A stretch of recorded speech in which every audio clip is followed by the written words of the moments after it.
Yesterday I watched this series, House of David, on Amazon. There are 4 episodes out. I watched all 4 of them. I had originally sat down and thought, I'll watch it, see what it's like, give it a chance.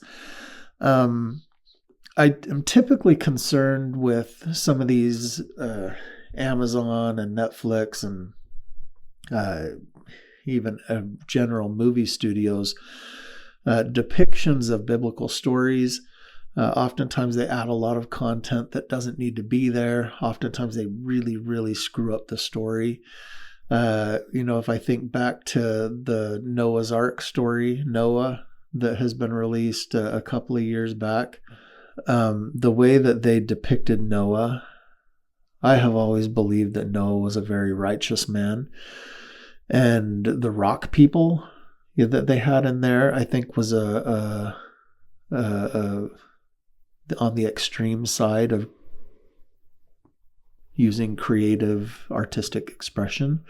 However, in this story, The House of David, I was so impressed with so many aspects of this show. It started with David, kind of a flash forward to the future, where David would be fighting Goliath, and David goes running onto the battlefield, and Goliath picks up these spears and just starts hucking these spears at David. And that was something I hadn't considered before. I always assumed that David ran up to Goliath and swung his sling from a distance and hit and killed Goliath. I for whatever reason, I never thought that Goliath actually threw something or tried to kill David or even got close to David. I don't know, but I thought that was very creative and believable and a very interesting take on the story.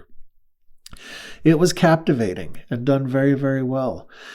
The first part of the story, talking about David as a child in episode 1, and him going out beyond the wall and his mother being killed by a lion. And then it goes on to David growing up and David going out and slaying a lion. And then it goes on to the fall of Saul, King Saul, and Samuel, the prophet, coming and taking the kingdom from King Saul because of King Saul not obeying the commandment of God. I loved this, absolutely loved it, because they did not shy away from some of the core aspects of the biblical story. It being better to obey than to offer sacrifices. And now there were some bloody parts of it. I wouldn't say that this show's for younger kids. It does have a lot of violence and a lot of killing in it and a lot of blood. Could be worse, but it does have a lot. But the way that they depict David being faithful, being a follower of God, the way that they depict Samuel the prophet having received revelation, and in many cases knowing the mind and will of the Lord, I thought were absolutely beautiful. Very, very well done. And then it kind of gets to the very last in episode 4, and you're kind of toying around with David being chosen. And when he gets chosen, again, absolutely beautiful the way that they portrayed it. The prophet Samuel goes to the house of Jesse. In the house of Jesse, Jesse grabs or gathers his boys together. And the prophet goes there and he realizes that none of them are the one that is chosen. Through his personal inspiration. And then he realizes that Jesse has lied to him, that all of his sons were not gathered, and there was still another.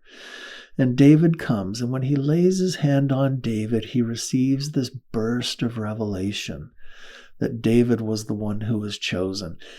And although personal revelation can come in many different ways, I thought it was beautiful the way that it was depicted. And sometimes when you have these things of God that are explained by Hollywood, they're done in such a corny way, and done in an unbelievable way, or done in a way that they limit or deny the power of God, or the directness of the Word of God. And he pours the oil on David's face and basically, in a sense, anoints him to be the future king of Israel. And then David ends up being called to the house of Saul to play the harp and calm Saul's heart. Calm Saul's.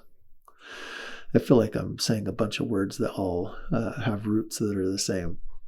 To play the harp and calm the heart of King Saul, which again is done so well, and they do so well at showing Saul, in a sense, losing his mind after the kingdom had been stripped from him by the prophet.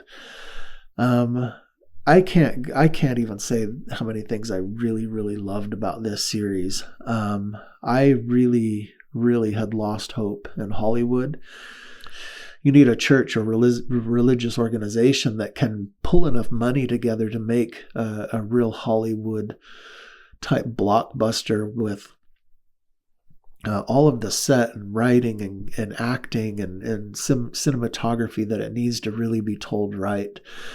And they did, Amazon did very, very well with this series. As a believer in Jesus Christ and a believer in the biblical stories of the Old Testament, very well. This was an amazing story told very, very well. I am sure there are inaccuracies. I'm sure that there are, but there wasn't anything that repelled me because the story was so grossly told inaccurately and correctly. I really, really loved this, and hats off to Amazon. Amazon Prime for making this. Well done.